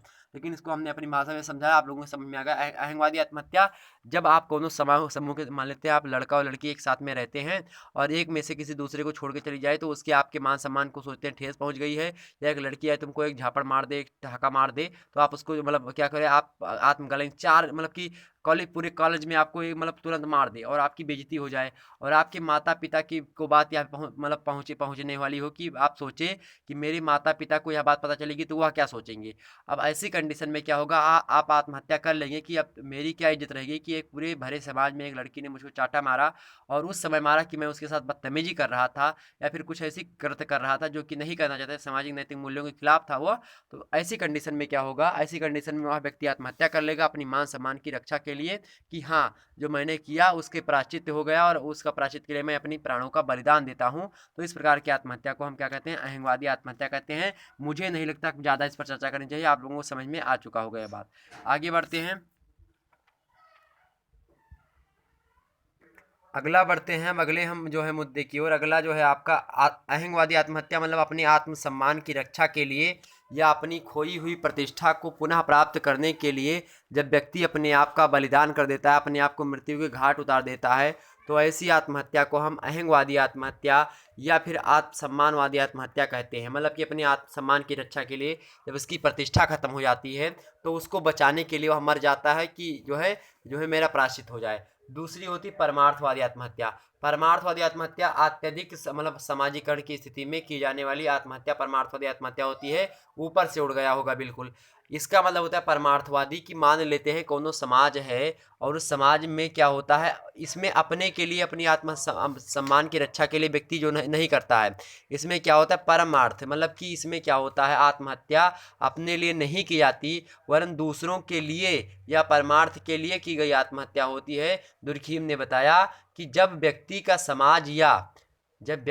या समाज या फिर व्यक्ति का समाज या समूह के साथ क्या हो, इतना घनिष्ठ संबंध हो जाए किसी समाज के साथ या समूह के साथ कि उस समाज के लिए, उस समूह के लिए उस व्यक्ति को आत्महत्या करनी पड़ी, तो इसको हम कहते हैं क्या, इसको हम कहते हैं परमार्थ। अर्थात अपने अर्थ के लिए नहीं, अपने समाज की प्रतिष्ठा को बढ़ाने के लिए, अपने समूह की प्रतिष्ठा बढ़ाने के लिए जब कोई व्यक्ति आत्महत्या करता है, तो ऐसी आत्महत्या को, ऐसी मृत्यु को जो स्वयं के द्वारा की गई हो, उसको हम आत्महत्या कहते हैं। कैसी, परमार्थवादी आत्महत्या। इसमें जैसे मान लेते हैं पहले क्या होता था भारत में, अगर हम बात करें तो भारत में जो है मरने की प्रथा में, जैसे कि मैं बात करूं राजपूत में, रमणियों में जो है राजपूत समाज के गौरव को बनाए रखने के लिए आग में कूद करके जो है क्या कर देती थी, जौहर प्रथा कर देती थी, मतलब खत्म हो जाती थी। जौहर प्रथा आप लोगों ने देखा होगा, जब राजपूतों में दिक्कत हो, एक मूवी आई थी अभी हाल फिलहाल में, उस मूवी का नाम मुझे नहीं याद आ रहा है, हालांकि उसमें रणबीर सिंह और जो है रणबीर कपूर दोनों ने काम किया है, और उसमें दीपिका पादुकोण ने भी काम किया है, और उसका नाम मूवी का है आपका राजा रतन सिंह उसमें रहते हैं। भले ही कुछ नाम है, बड़ी ही धांसू मूवी थी। उस मूवी का नाम है, उस पर बैन भी लगा था। उस मूवी का क्या नाम है यार, पद्मावत। जी हाँ, पद्मावत। पद्मावत मूवी में आप देखेंगे जब लास्ट में क्या होता है, अपनी आत्मसम्मान की रक्षा के लिए क्या होता है, जब अलाउद्दीन खिलजी हो जो होता है वह पूर्ण रूप से राजा रावल सिंह मतलब रतन सिंह को क्या करता है, मार देता है, वो जो है गलत भाव से मतलब कि गलत तरीके से। उसके बाद में जब आता है इसके उधर, तो जो स्त्रियां होती है आग के गोले को बना करके उसमें भस्म हो जाती है, मतलब इसी को जौहर प्रथा कहते थे। तो एक प्रकार से वो अपने क्या, अपने समाज के लिए, अपने पूरे के पूरे राजपूताना के लिए क्या की, मर गई। तो ऐसी प्रकार की जो आत्महत्या होती है उसको हम क्या कहते हैं, उसको हम परमार्थवादी कहते हैं। समझ में आई बात। तो अहंगवादी आत्महत्या हमने बताया कि जब कोनो भाई आप अपनी प्रतिष्ठा होकर समाज में खोए गए कोनो व्यक्ति के, तो वो अपनी प्रतिष्ठा को पाने के लिए क्या करता है, आत्महत्या कर लेता है। तो ऐसी कंडीशन जो होती है वह होती है आपकी अहंगवादी। लेकिन परमार्थवादी जब दूसरों के लिए मरना, जब जैसे जौहर प्रथा हो गई, दूसरों के लिए मरना, या पहले जो आप देखते थे कि जैसे मान लेते हैं जब एक प्रकार से मैं बताऊं आपको, जैसे एक जो है जब पति मर जाते थे उनके, तो सती प्रथा प्रथा जो थी, सती प्रथा में अपने समाज की अपनी जो है मरती थी स्त्रियां जो होती थी, मर जाती थी। जैसे उसके पति मर गए तो पति मरने के बाद में उनकी जो है सती जो है क्या होता था, सती प्रथा चलती थी पहले। तो सती प्रथा मतलब एक प्रकार से कैसी प्रथा थी, आत्महत्या की। आत्महत्या उसमें अपने स्वेच्छा से लोग करते थे, अब मतलब कूद जाती थी स्त्रियां, उसमें मर जाती थी, उनके पति जैसे खत्म हुए तो वो भी कूद जाती थी, मर जाती थी। तो एक प्रकार से इसको रख सकते हैं आप परमार्थवादी आत्महत्या के अंतर्गत। आगे देखते हैं आदर्शहीन आत्महत्या।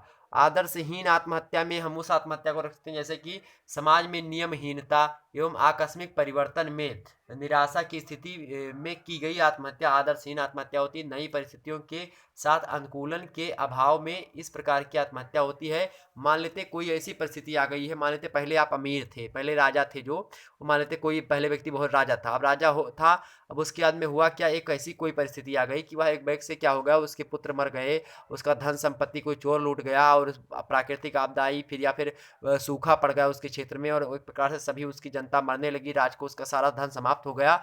इस स्थिति में राजा क्या करते हैं, कभी कभी आत्महत्या कर लेते हैं। या फिर कोई व्यक्ति हो जो कि जिस प्रकार से उसकी सामान्य स्थिति थी, उस सामान्य स्थिति से उसकी स्थिति बदतर हो जाए, अलग हो जाए, तो ऐसी मतलब उसी को हम आदर्शहीन कहते हैं। मान लेते कोनो किसान है, उसकी सारी फसल नष्ट हो जाए और परिवर्तन जो हो जाए, प्रकृति में बाढ़ आ जाए या फिर कुछ भी ऐसी प्रकार से चीज आ जाए जिसका वह अनुकूलन ना कर पाए, तो ऐसी स्थिति में मान लेते हैं कि, समझ में आई बात है ना। जैसे किसान है, उसकी फसल नष्ट हो जा रही तो वो आत्महत्या कर ले, तो किस में रखेंगे, आदर्शहीन आत्महत्या करेंगे उसको। ठीक, इतनी बात समझ में आई।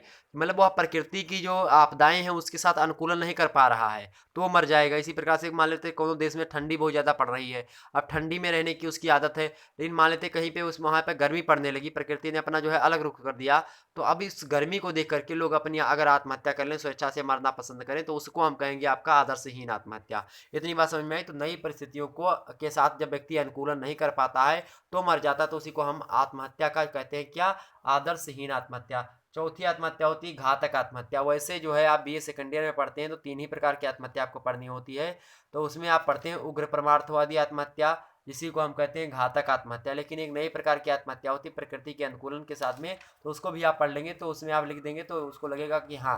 पहली होती है अहंगवादी आत्महत्या, दूसरी होती है आपकी कौन सी, दूसरी होती है मेरे प्यारे दोस्तों आपकी अनिवार्य परमार्थवादी आत्महत्या, और तीसरी आपकी कौन सी होती है, तीसरी होती है, अब परमार्थवादी में भी दो प्रकार की आत्महत्याएं आप देखेंगे।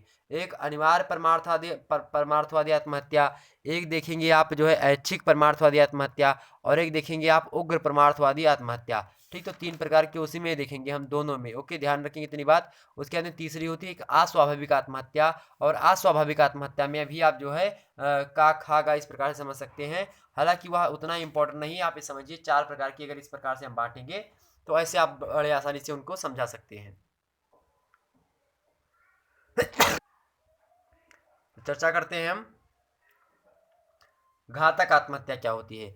घातक आत्महत्या अत्यधिक नियंत्रण, आदर्शवादिता और कठोर नियम पालन के लिए आत्महत्या के लिए उत्तरदायी होती है। मतलब घातक आत्महत्या इसको कहते हैं जब अत्यधिक नियंत्रण किसी के ऊपर बहुत ज़्यादा दबाव पड़ रहा हो कि नहीं तुमको यही चीज़ें करनी है, या फिर क्या हो आदर्शवादिता हो, मतलब कि कोई ऐसा नियम हो उस नियम का पालन ही आपको करना पड़े, या कोई कठोर नियम हो, तमाम प्रकार की चीज़ें होती हैं उनको आपको मानना ही पड़े। अब ऐसी स्थिति में व्यक्ति बाध्य हो जाता है और आत्महत्या करने के लिए मजबूर हो जाता है। जैसे मान लेते हैं कोई कहता है कि मुझसे बात करो तुम, और वो कह रहा कि मैं तुमसे बात नहीं करूँगा या फिर नहीं करूँगी, तो इस स्थिति में क्या होगा, वह कहेगा कि मैं तुम्हारी जो है कुछ ऐसी चीज़ें रखी हूँ जिसको कारण से मैं अगर कर दूंगा ये तो ऐसी हो जाएगी, मतलब कुछ मतलब ब्लैकमेल करके।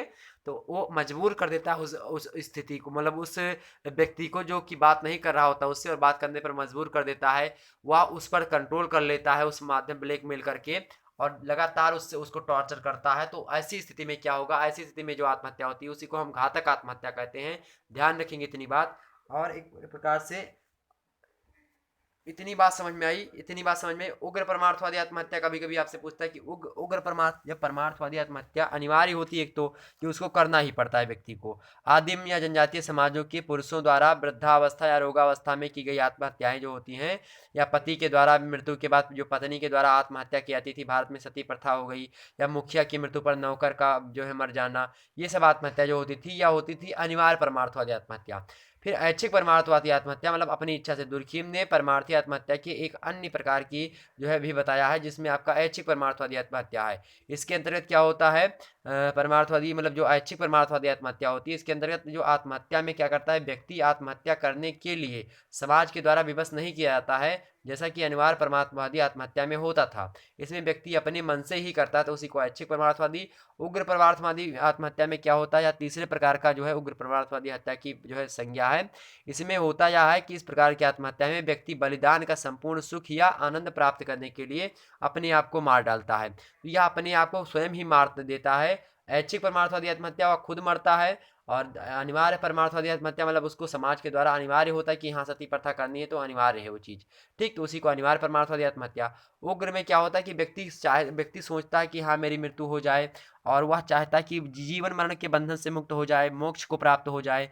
जैसे मान लेते हैं हिंदू समाजों में जो आश्रम व्यवस्था होती है उसमें गृहस्थ आश्रम, ब्रह्मचर्य आश्रम, पहले गृहस्थ आश्रम, फिर उसके बाद में वानप्रस्थ, उसके बाद में संन्यास आश्रम। तो संन्यास आश्रम में पहुंचते पहुंचते व्यक्ति सोचता है कि संन्यास रहते हुए मेरी मृत्यु हो जाए और आत्महत्या उसकी मतलब कर ले। तो इस प्रकार की चीज़ों को हम क्या कहते हैं, उग्र परमार्थवादी आत्महत्या कहते हैं। इतनी बात क्लियर हुई।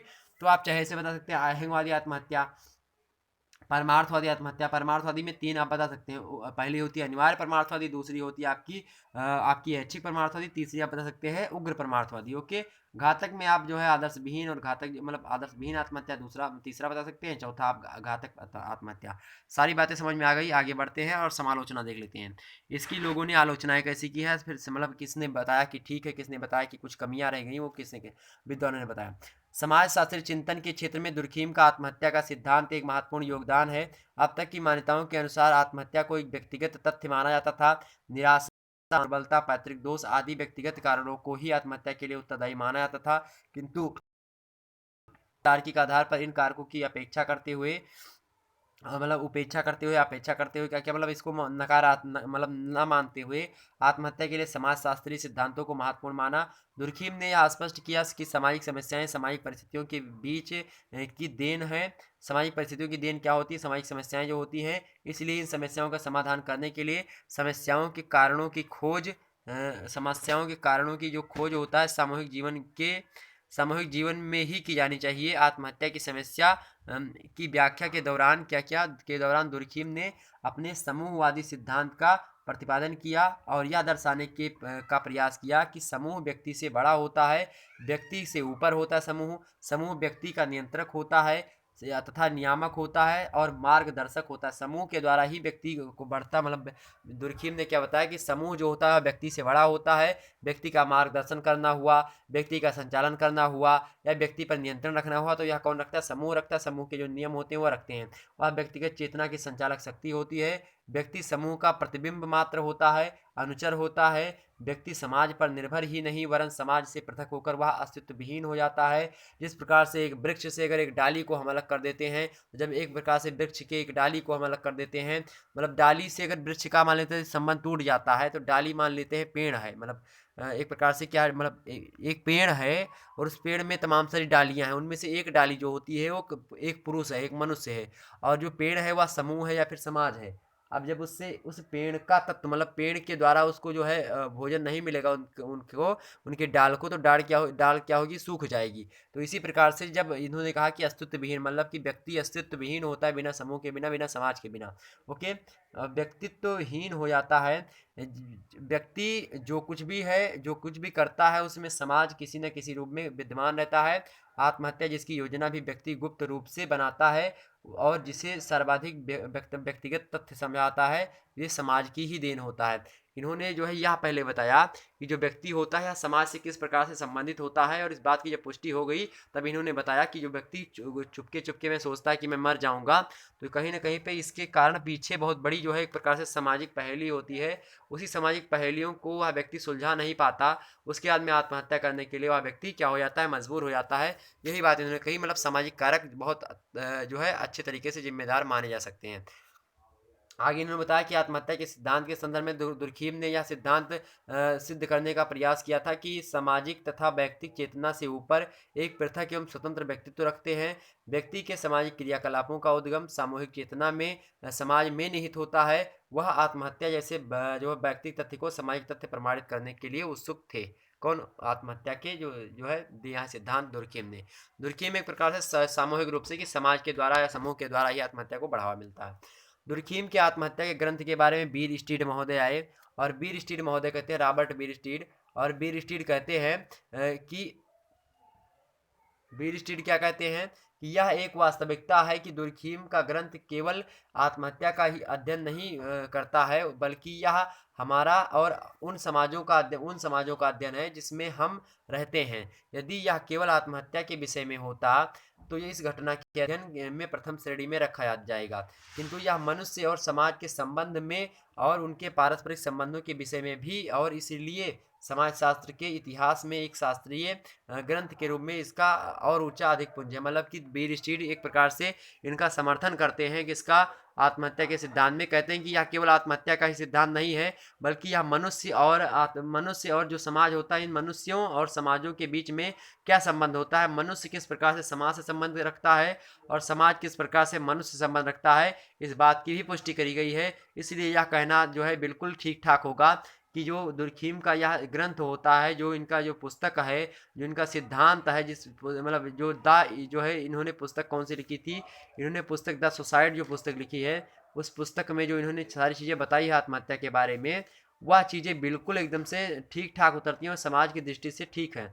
तो इसमें जो ली सुसाइड या द सुसाइड नामक पुस्तक है, जिसमें इन्होंने अपने पर जो है सिद्धांत मतलब कि आत्महत्या के सिद्धांत को वर्णित किया है, जिसमें केवल आत्महत्या के सिद्धांत को ही ना बता करके समाज के और मनुष्य के बीच के संबंध, समूह के और मनुष्य के बीच के संबंधों के बारे में बताया गया है। इसलिए यह एक प्रकार का उच्च कोटि का ग्रंथ है। किसने बताया इस बात को? यह बात कहा बीर स्टीड महोदय ने।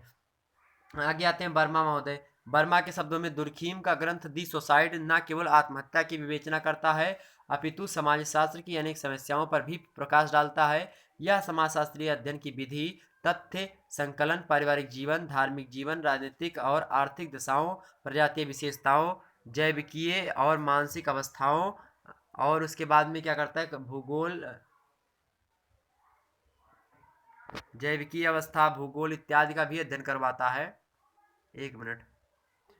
तो प्रजातीय विशेषताओं, जैविकीय और मानसिक अवस्थाओं, और उसके बाद में जैविकीय मतलब शारीरिक, मानसिक मतलब मन वाली अवस्था, प्रजातीय मतलब होता है प्रजाति, कौन सा काला, कौन सा गोरा, कौन सा नाक चपटा, कौन सा माथा चौड़ा, ये सब प्रजातीय विशेषता होती है। आर्थिक दशाएं, पैसा किसके पास ज़्यादा किसके पास कम है। राजनीतिक दशाएं मतलब कहाँ पे राजनीतिक सत्ता किस प्रकार से है, कहाँ पर जो है कैसी विचारधारा, कहाँ पर राजतंत्र है, कहाँ पर गणतंत्र है, ये सारी व्यवस्थाएं। ठीक, परिवार मतलब पारिवारिक जीवन क्या होता है, परिवार कैसा होता है वहाँ का, धार्मिक जीवन कैसा, कौन सा धर्म पाया जाता है, साथ ही साथ भूगोल, खगोल, ये सब चीज़ों को बताते हुए जलवायु के बारे में बताया कि जलवायु कैसी होती है, मतलब समाजों में उनके हिसाब से कैसे सारी चीज़ें होती हैं। विशेषताओं, लिंग, आयु, विवाह, तलाक आदि की अनेक सैद्धांतिक और विधि शास्त्रीय समस्याओं का विश्लेषण इन्होंने करा है। और सबसे अधिक यह कि व्यक्ति और के संबंध में जो है मधुरता और विखंडन को स्पष्ट किया गया। व्यक्ति और समाज के बीच में मधुरता और विखंडन को स्पष्ट किया गया। आधुनिक युग में सभ्यता और प्रगति के व्याधि के परिणामों की ओर संकेत करके व्यावसायिक संगठनों के विकास के द्वारा सामूहिक जीवन का नियमन और नियंत्रण करके इन समस्याओं का व्यवहारिक समाधान प्रस्तुत करता है, और समाजशास्त्रियों के लिए मतलब वैषयिक और वैज्ञानिक अध्ययन का मार्ग प्रशस्त करता है। तो वर्मा महोदय कहते हैं, वर्मा के अनुसार जो इन्होंने भी कहा कि हाँ ये ठीक ठाक है, चूंकि अब इसमें आत्महत्या के बारे में बताते हुए चूंकि जो दुर्खीम महोदय हैं जब इस ग्रंथ को लिख रहे थे दी सुसाइड पुस्तक, तो इसमें इन्होंने पहले बातों को लिखा, पहले उन्होंने मनुष्य और समाज के बीच में जो संबंध थे उसको स्थापित किया। उसके बाद में उन्होंने जो है बहुत सारे संबंधों में जो बहुत सारी समस्याएं थी समाज की, उन समस्याओं के माध्यम से यह कहा कि आत्महत्या में जो सामाजिक समस्याएं होती हैं यह महत्वपूर्ण भूमिका निभाती हैं, इसलिए अधिकतर सामाजिक समस्याएं इसमें शामिल कर दिया, जैसे कि जो है लैंगिक समानता हो गया, और जलवायु के हिसाब से आयु हो गया, विवाह, तलाक की सारी जो समस्याएं समाज में जो सारी प्रथाएं होती हैं, रूढ़ियाँ होती हैं, इन सभी को कहीं ना कहीं बताने का भी प्रयास किया है। इन सभी की परिभाषाओं को भी देख सकते हैं, जो आप और हम देखते हैं कि परिभाषा, समाज की परिभाषा इन्होंने या दी वह दी, ये सब इन्हीं पुस्तकों के माध्यम से ही जाती है। मैकाइवर और पेज की जो आप मैकाइवर पेज की जो पढ़ते हैं पुस्तक, तो मैकाइवर पेज ने अपनी पुस्तक में वो सारी चीज़ लिखते हैं, उसकी पुस्तक से हम लिखा उठा करके आपके वीडियो में समाहित करते हैं। इसी प्रकार से इनकी जो पुस्तक है द सुसाइड, उन पुस्तक में जो है ये सारी चीज़ें जो इनकी हम परिभाषा अलग देखेंगे, इमाइल दुर्खीम ने कहा इसको, इमाइल दुर्खीम की इसी पुस्तक से हम परिभाषा को उठाते हैं कि हाँ इन्होंने समाज की परिभाषा कैसे दी है, इन्होंने जो है समूह की परिभाषा कैसे दी है, इन्होंने जो है संस्था की परिभाषा, समिति की परिभाषा कैसे दी है, हम यहीं से उठाते हैं इतनी सारी बातों को। आगे देखते हैं। तो इसलिए एक प्रकार से क्या है, यह ठीक ठाक है। अब हम कुछ सहसंबंध को देख लेते हैं। तो ये थी आलोचना। अब हम कैसे देख लेते हैं कि आत्महत्या के जो है कहाँ के लोग ज़्यादा करते हैं, मतलब कैसे लोग ज़्यादा, मतलब आत्महत्या कहाँ पर कैसे होती है आत्महत्या, इसको देख लेते हैं। कुछ दुर्खीम के उपर्युक्त कथन से आत्महत्या संबंधी उनके सिद्धांत का स्वरूप स्पष्ट हो जाता है। उन्होंने इस विषय पर प्रचुर आंकड़े एकत्रित किए हैं। इन आंकड़ा मतलब इनका आंकड़ा जो है, आंकड़े के विश्लेषण के आधार पर आपके निष्कर्ष इस प्रकार से हो सकते हैं, जैसे कि हम मान लें, जैसे पहला है आत्महत्या की दर प्रत्येक वर्ष लगभग एक सी रहती है। दुर्खीम ने कहा कि आत्महत्या की दर जो होती है प्रत्येक वर्ष लगभग कैसी होती है, समान होती, मतलब एक समान होती है। यह बात ध्यान रखेंगे कि जो आत्महत्या होती है ये लगभग प्रत्येक वर्ष क्या होती है, लगभग समान होती है। आपकी कैसी होती है, लगभग समान होती है। अगला देखते हैं, सर्दियों की तुलना में गर्मियों में आत्महत्याएं अधिक होती हैं। सर्दियों की तुलना में गर्मियों में क्या होती हैं, आत्महत्याएं अधिक होती हैं। अगला देखते हैं, स्त्रियों की अपेक्षा पुरुष अधिक आत्महत्याएं करते हैं। तो स्त्रियां कम आत्महत्या करती हैं, पुरुष अधिक आत्महत्या करते हैं, क्योंकि पुरुष जो होते हैं सामाजिक समस्याओं से प्रत्यक्ष रूप से संबंध होते हैं, जबकि जब पुरुष आकर के अपनी समस्याओं को स्त्रियों से बताते हैं तब वह एक प्रकार से अप्रत्यक्ष हो गया। तो एक प्रकार से डायरेक्ट जो मिला होता है, समाज से जुड़ा होता है, वह पुरुष जुड़े हुए होते हैं।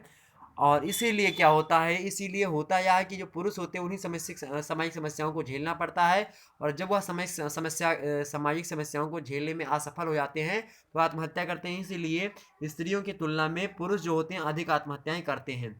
आगे देखते हैं, ये सब निष्कर्ष है। कम आयु वालों की अपेक्षा अधिक आयु वाले व्यक्तियों में आत्महत्याओं की दर अधिक पाई जाती है। तो कम आयु वाले व्यक्ति भी जो है आत्महत्या कम करते हैं। क्यों कम करते हैं, क्योंकि वह सामाजिक समस्याओं को, वैसे मान लेते हैं आपके पिताजी जब तक है तब तक आप थोड़ी ना घर का काम काज चलते हैं, आप सामाजिक समस्याओं को जूझते हैं।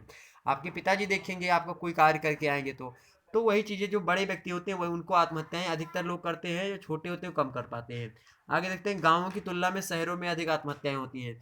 गाँव में क्या होता है, व्यक्ति समाज से जुड़ा होता है, गाँव में संयुक्त परिवार की व्यवस्था होती है, जिससे सामाजिक समस्याओं को सभी लोग मिलकर के सॉल्व कर लेते हैं, इसलिए आत्महत्या कम होती। दुर्खीम ने यहाँ बताया था कि सामाजिक कारक जो होते हैं बहुत महत्वपूर्ण भूमिका निभाते हैं आत्महत्या करने में। जब सामाजिक कारक जो होंगे वह घर में ही रहेंगे और एक प्रकार से संयुक्त परिवार की व्यवस्था होगी, सभी लोग गांव में होंगे और सभी लोग आपस में जुड़े हुए होंगे, एक दूसरे से बातचीत करेंगे तो कोई दिक्कत नहीं होगी, बता देंगे। लेकिन शहरों में होता क्या, एक्चुअली में शहरों में यह होता है कि शहरों में लोग अकेलेपन का अनुभव करने लगते हैं, मतलब अकेलापन, किसी से प्यार कर रहे हैं, किसी से धोखा मिला तो अकेले कमरे में बंद है, उनका कमरा अलग होता है। गांव में कौन तो कमरा अलग है नहीं होता है, गांव में कमरा सब एक है, कमरा उसी किचन में जाकर कौन बच्चा पढ़ता है, कौन जाकर के बाथरूम में पढ़ता है, और कौन जो है बरामदे में पढ़ता है, बस ऐसे उस पर्सनल कमरा किसी का नहीं होता कि जाकर के अलग अलग बात करेगा या फिर कुछ करेगा। आप शहर में देखते हैं बगल में बैठ के जो उनको लड़की जाके दूसरे कमरे में बात करे किसी लड़के से, और उनको पता ही नहीं चल रहा कि हाँ वाटर प्रूफ कर रहे हैं, साउंड प्रूफ कमरा बनवा दिया है। तो ये सारी चीज़ें होती है। तो इसीलिए शहरों की तुलना, मतलब शहरों में अधिक आत्महत्याएं होती हैं, गांव में कम आत्महत्याएं होती हैं। आगे बढ़ते थोड़ा सा, सैनिक लोग जो होते हैं आम लोगों की अपेक्षा अधिक आत्महत्याएं करते हैं। सैनिक लोग जो होते हैं वह अधिक आत्महत्याएं करते हैं, जो कि अगर कोई बात हो गई तो वो अधिक आत्महत्याएं सैनिक लोग करेंगे, क्योंकि उनके लिए एक प्रकार से तमाम सारे कारक उत्तरदायी होते हैं। अब वहाँ पर नहीं आते हैं, सीधे आप लिखेंगे सैनिक लोग जो होते हैं वह आम मनुष्य की अपेक्षा अधिक जो है क्या करते हैं, आत्महत्याएं करते हैं। या क्यों करते हैं, क्योंकि सीमा पर बहुत सारे आज विवाद होते हैं, या फिर उनमें कोई प्रकार की कोई कमी हो जाती है, या फिर कुछ नहीं कर पाते हैं, तो उनकी जो मानसिक दशाएं होती हैं उनके कारण से वो आत्महत्या कर लेते हैं, क्योंकि उनको अकेलापन का अनुभव करते हैं, लोग अपने परिवार से अलग रहते, तमाम प्रकार की चीज़ें होती है, तो ये सब फैक्टर उत्तरदायी होते हैं। आगे देखते हैं, कैथोलिक धर्म के मानने वालों की अपेक्षा प्रोटेस्टेंट धर्म को मानने वाले अधिक आत्महत्याएं करते हैं। तो कैथोलिक धर्म और प्रोटेस्टेंट धर्म जो होता है, या एक प्रकार से ईसाई धर्म के दो भाग होते हैं। तो जो कैथोलिक धर्म के मानने वाले हैं उनकी अपेक्षा जो प्रोटेस्टेंट धर्म के लोग हैं वह क्या करते हैं, आत्महत्या को अधिक मात्रा मतलब करते हैं, मतलब कि जो भगवान को पूर्ण रूप से नहीं मानते हैं वह क्या करते हैं, वो आत्महत्या ज़्यादा करते हैं। जो भगवान को पूर्ण रूप से मानते हैं वह नहीं करते हैं, ध्यान रखेंगे। आगे देखते हैं, अविवाहित विवाह विच्छेद द्वारा पृथक विधवा तथा विधुर लोगों में विवाहितों की अपेक्षा आत्महत्या की दर अधिक होती है। अर्थात जो जिसका विवाह अभी नहीं हुआ है, या फिर जिसका विवाह हुआ तो था लेकिन तलाक या मतलब विवाह, हिंदुओं है तो विवाह विच्छेद हो गया, जो है मुस्लिम से तो उनका तलाक हो गया है, या फिर किसी प्रकार से दोनों लोग पति पत्नी अलग हो गए हैं, या फिर वो विधवा हो गए, या फिर वो क्या होंगे विधुर। विधवा उसको कहते हैं जिसका पति मर गया हो, विधुर उसे कहते हैं जिसकी पत्नी मर गई हो। तो ऐसी कंडीशन में ये लोग ज़्यादा आत्महत्या करेंगे, यानी अविवाहित जो पुरुष होंगे, यानी जो रणवा होंगे, वो ज़्यादा जो है क्या करेंगे, आत्महत्या करेंगे। यानी मतलब अविवाहित लोग आत्महत्या करते हैं, जो जिसका जो है बीबी मतलब या फिर जिनका पति किसी को छोड़ करके चला जाए, विवाह विच्छेद हो या तलाक हो जाए, तो वो आत्महत्या करते हैं। इसी प्रकार से ये विधवा जो होती है, वो विधुर जो होते हैं ये करते हैं, इस प्रकार से आत्महत्या ये लोग करते हैं। विवाहित लोग कम आत्महत्या करते हैं। आगे देखते हैं, विवाहितों में भी बच्चे वाले व्यक्तियों की तुलना में वही लोग अधिक आत्महत्याएं करते हैं जिनके यहाँ बच्चे पैदा नहीं होते या फिर पैदा होकर मर जाते हैं। इन निष्कर्षों के आधार को अच्छी तरह समझने के लिए इनमें से दो एक की विस्तृत विवेचना यहाँ पर आवश्यक है, जो कि निम्नवत है। कैसे आप समझिए कि जिनमें बच्चे कम होते हैं, मतलब कि बच्चे नहीं होते हैं, तो बच्चों की जो है पाने के लिए वो आत्महत्या उनमें अधिक होती है। ये समझते कैसे? ऐसा देखा गया कि अविवाहित विवाह विच्छेद द्वारा पृथक विधवा विदुर और वे लोग जिनका वैवाहिक जीवन सुखी नहीं होता है अधिक आत्महत्या करते हैं। ऐसा इस कारण से होता है कि ऐसे व्यक्ति पर परिवार समूह का वह स्वस्थ प्रभाव नहीं पड़ पाता जो कि वास्तव में उस पर पड़ना चाहिए। एक स्वाभाविक पारिवारिक जीवन में प्रेम, स्नेह एवं वात्सल्य आदि भावनाओं के आधार पर सदस्यों को एक सूत्र में बांधे रखा जाता है, और आत्महत्या द्वारा उन बंधन को तोड़ने का विचार उनके मन में जागृत नहीं हो पाता है। विवाहित पुरुषों को प्रायः यह कहते सुना जाता है कि घर में कोई उनका रास्ता देखती रहती है। इस कारण से अधिक समय तक उनके लिए घर से बाहर रहना संभव नहीं होता है। यह तो स्वस्थ अथवा सुखी पारिवारिक जीवन का केवल एक पक्ष है। इसी प्रकार कितने ही अन्य रूपों में परिवार जो होता है व्यक्ति को इस तरह से मतलब प्रभावित करता है। ठीक, ध्यान रखेंगे। तो जो एक प्रकार से मैं बताना चाहूँ आपको कि जो परिवार होता है, जब परिवार के जीवन में रहेंगे या फिर जब विवाह हो जाता है आपका, तो सोचते हैं कि हाँ मेरी जो है स्त्री जो होगी या फिर बीबी जो होगी वो राह देख रही होगी, इसलिए वो अधिक समय तक बाहर नहीं रुक पाते, इस प्रकार से वो घर पे चले जाते हैं।